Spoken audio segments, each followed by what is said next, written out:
You can now download the SSB SureShot app from Google Play Store to access online courses related to SSB, personality development, and written exams like NDA, CDS, FCAT, and plenty of other preparation material.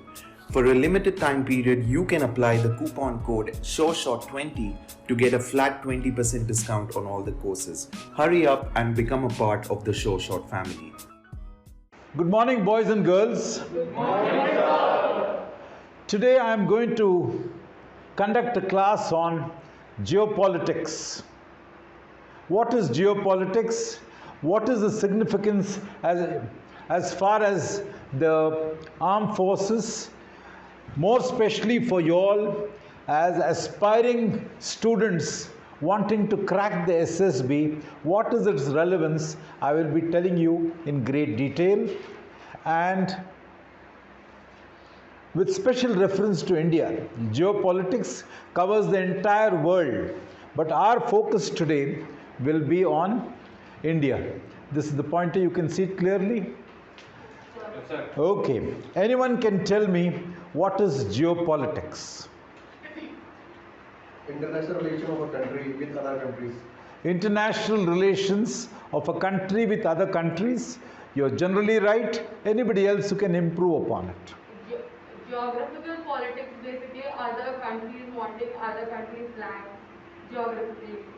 Yeah, you're on the right lines. The geographical aspects on international relations.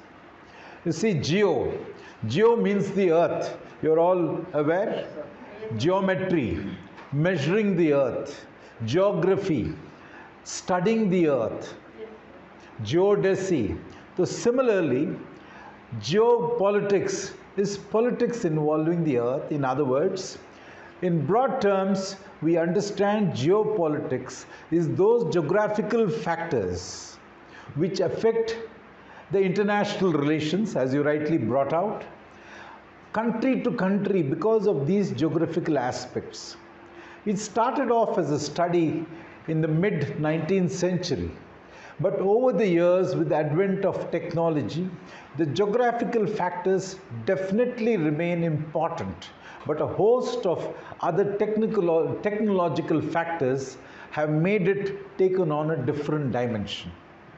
So we'll now start off our concept and definitions. You have understood what is geopolitics?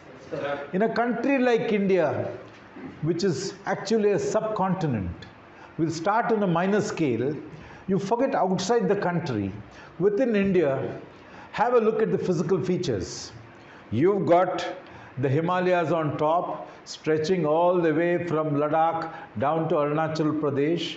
You've got the Arabian Sea. You've got the Bay of Bengal. You have the Andaman Nicobar Islands, Lakshadweep and all.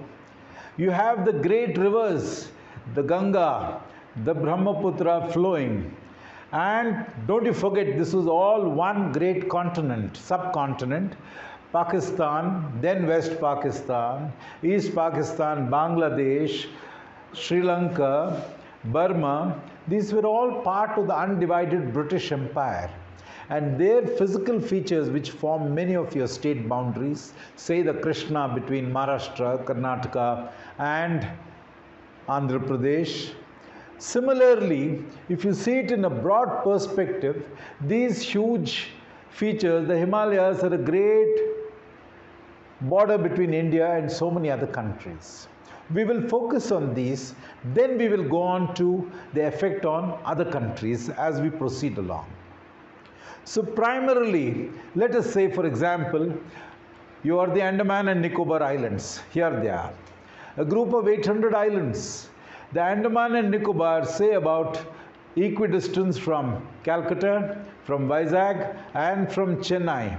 They are a group of island territories. The southern territory of Indira Point, it is just 70 kilometers from Indonesia. They can see the lights of Indonesia from here. These island territories have great political significance. Whoever captures it against India can use it as a base against India. Right? But it's a part of the Indian thing. Similarly, here you have the Lakshadweep and Minicoy Islands. They are also adjacent. Further down are Maldives, which is of course an independent country. So primarily, in other terms, geographical features have the effect strategy of a country, its interpersonal relations with its neighbors. You get the point? There are various definitions, but primarily the international relations which are affected by a country's geographical features. We will go to each stage as we proceed along. Now, geopolitics is an applied subject. It is not plain chemistry or geography or history. You learn about the various battles, you learn about various freedom movements, the Dandi March and all that. This is a combination of many subjects. What are these subjects? And what is its relevance in our case as far as the SSB? Whether you're going for the NDA after the +2 or the 10+2 entry or the CDS entry or any of the technical entries, JAG, NCC, Women's Entry, AFCAT, the Indian Navy INET exam, these are the issues where they are going to come in very handy. Firstly, a group discussion. Your group discussion, you're aware, is in your group of 6 to 10 people, you will be given a subject and asked to speak for anywhere between 15 to 20 minutes. After you finish one, you will come to the second group discussion. When you are clear on geopolitical aspects, you will be able to pitch in somewhere and you won't be in a blank because you'll be current. Geopolitics is a current subject. It goes on and on. Not that you learn Himalayas in the north, Andaman and Nicobar Islands here. You have to see how it is affecting our foreign policy, how it is affecting our day-to-day affairs. So you learn to be hands-on and it will become a part of your life. Why is this happening? Why is India now going to have a railway lane across to Agartala via Bangladesh? You see, it's a geopolitical aspect with good neighborly relations. We'll come to each one of these. In the interview which lasts with your interviewing officer, anywhere between 45 minutes to 1 hour, you will be asked, apart from your structured questionnaire on your early background, on your family background, your education, your hobbies, you will also be asked a lot of current affairs subjects. Once you are up to date on geopolitical aspects, whether it's of the world or India, you will definitely be able to use this subject. We are not teaching it as an academic subject. I am going to teach you as it applies in day-to-day life. Any doubts so far? No. Shall we move on? Yes, sir. Now, what is geopolitics? It's a combination of geography. You have all studied geography in your class 5, 6, 7, 8. You all have read about mountains, islands, rivers, oceans, archipelagos. What is an archipelago? Number 2? Yeah, tell me. Forgetting right now. You're forgetting right now. Anybody would like to answer? So a collection of islands. A group of islands. A group of islands is called an archipelago. Your Andaman and Nicobar is a group of islands. Lakshadweep and Minicoy is a group of islands. So these are also called archipelagos. Not a single island, a group of islands. Good, number 7. Similarly, you've read about deserts, you've read about glaciers, you've read about rivers which go across heavy forests, rivers which grow across the alluvial plains, say like the Brahmaputra. Those issues, you will see how it affects various campaigns. Now, for example, go to Bangladesh. 1971, when Madam Indira Gandhi was the Prime Minister, you had Bangladesh, we captured Indian Army, captured Bangladesh. The revolt against the East Pakistan Army started in March 71. After the results when Sheikh Mujibur Rahman got a majority against the Punjabi lobby of West Pakistan.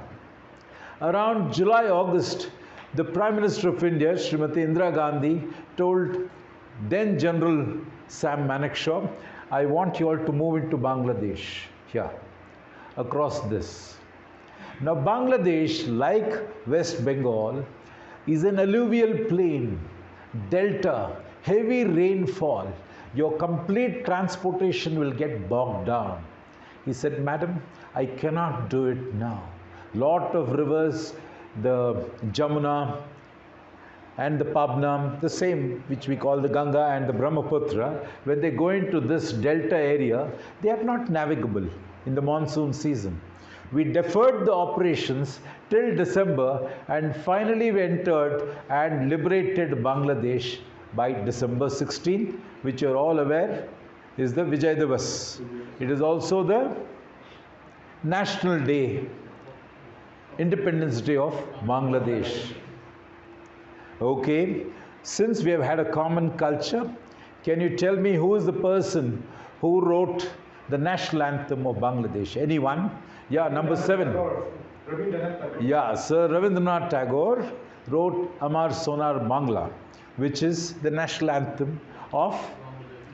He also wrote the Indian national anthem, you're all aware. So he has that unique distinction of being a poet who composed the national anthem for 2 different countries. So you understand the impact of geography? Economic power and the resources. Economic power at one time referred to agriculture. With the dawn of the industrial age, it is your minerals, it is your petroleum. Why are these Gulf countries or till now so powerful? Because Saudi Arabia had the maximum reserves of petroleum. All these Emirates countries, Bahrain, Qatar, they had enormous quantities of oil. They literally formed a caucus. They controlled the production of oil. They could, yeah, that's right. You could increase the rate of petroleum, you could decrease it. Now, with last year's corona crisis, the production went down.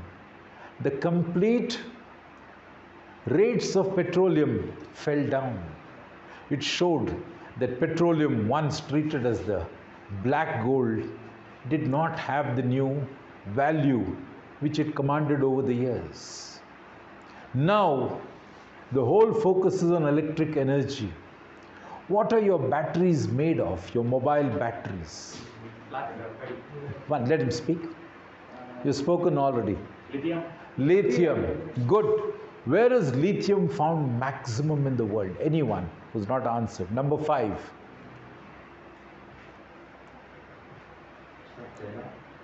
No guessing. So maybe China, sir. Yeah.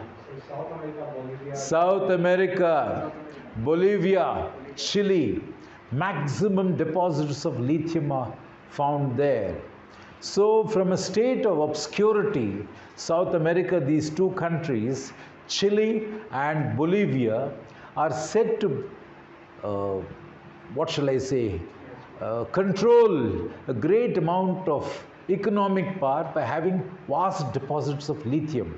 All electrical batteries, your charging, everywhere you need lithium, which is the primary raw material. So can you see how what was once gold and silver and iron and copper and aluminium shifted to petroleum, and now it moves on to lithium. So with the march of humankind, advancements, you find the economic power also changes. Otherwise, these Gulf states and Saudi Arabia, which are endless and vast deserts, hardly any water, they went in for desalination. They were capable of importing water from the water-heavy places.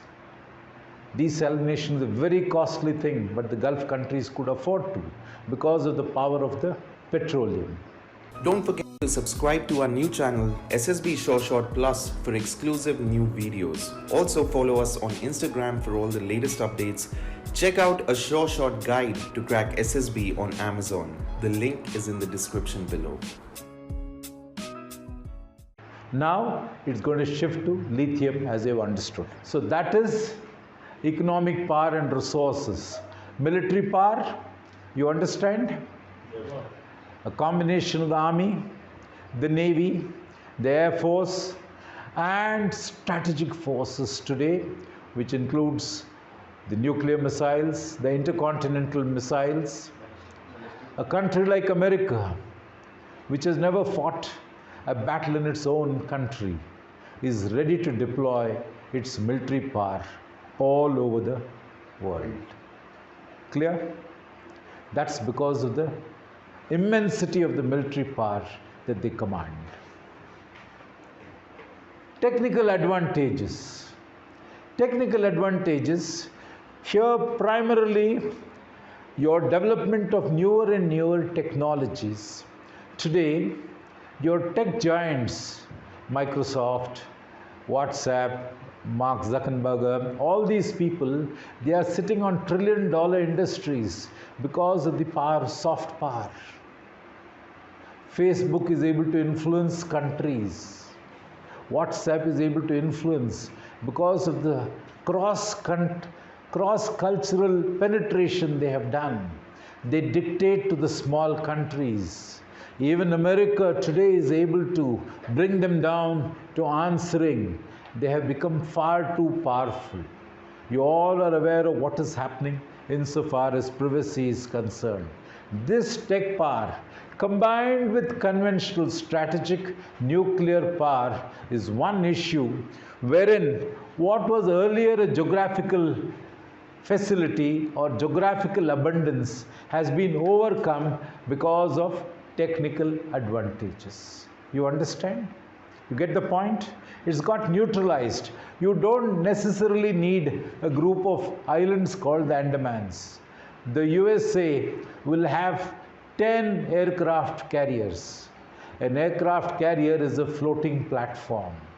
They can deploy complete couple of squadrons of aircraft from an aircraft carrier, which will move from one part, from Central Command to the South China Seas to the East China Seas. This is the combination of military and technical issues. Any doubts so far? No doubts? Okay, somebody is too serious. Who will tell me when was the first atomic bomb dropped? Hands up. Number 7 is answering too many. Number 9, when was the first atomic bomb dropped? 6th of August. 6th of August. 6th of August or 5th of August? Which year? 6th of 1944. 1944. You're 1 year in advance. Number 7? Nagasaki, August 6, 1945. Hiroshima. Yes, it was Hiroshima. Nagasaki was the second. 1944, the World War was still raging. It was when the Emperor of Japan refused to sign the ceasefire that they dropped the first in Hiroshima and then in Nagasaki on the 9th. Okay?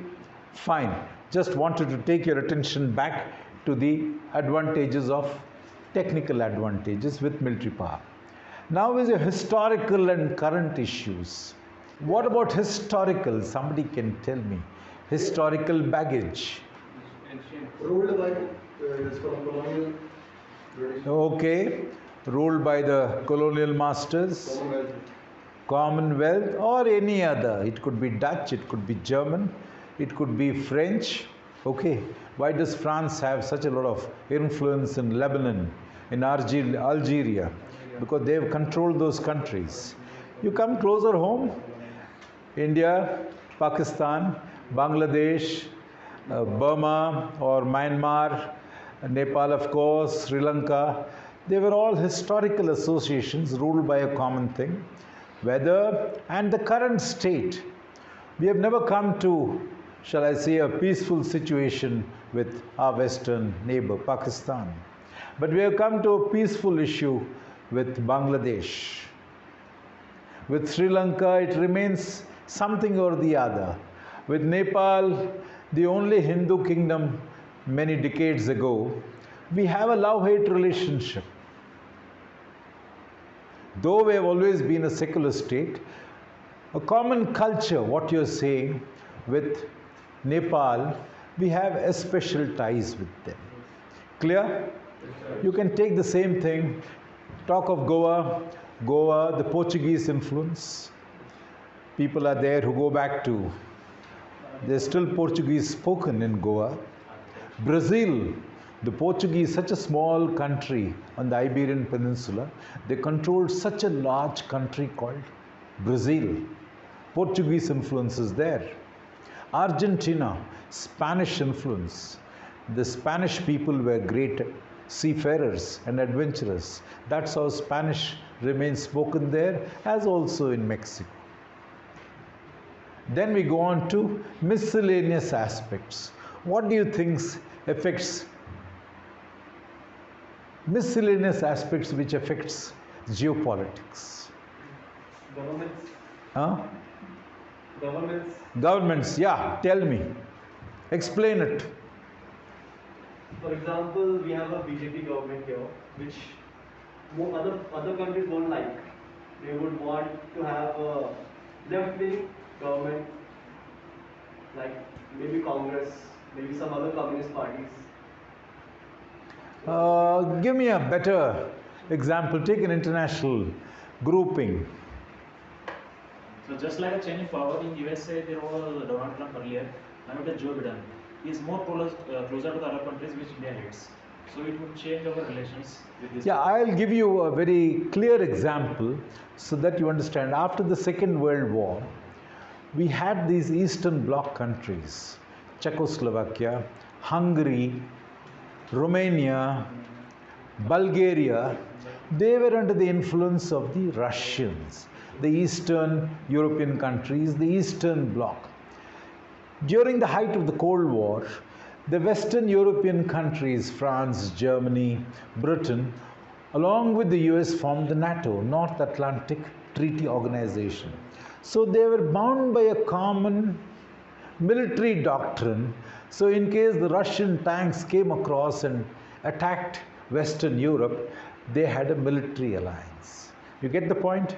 Similarly, Pakistan has had with USA, the CENTO, Central American Treaty. There are numerous treaties which keep forming and which keep weakening. Understood? With Russia, we have had these treaties. It breaks up, 20 years treaty. As we go along, there are various treaties. Okay? So this is the purview of geopolitics. I've explained to you why you need to study it so that you're able to. It enables you to do better in the SSB. You have a broad swath of subjects, applied subjects. You keep yourself abreast of all these geopolitical developments and you will be able to do well in your SSB. Want to know how to build the right attitude for SSB? Join General Bhakuni's exclusive mentorship club and get access to our SSB online course, personality development course, psych assessment, and our online personal interview. Apart from these, you will also get other perks and benefits, including interaction with General Bhakuni in every 15 days, free study material, mentoring by experts, and a personal call with General Bhakuni before your SSB.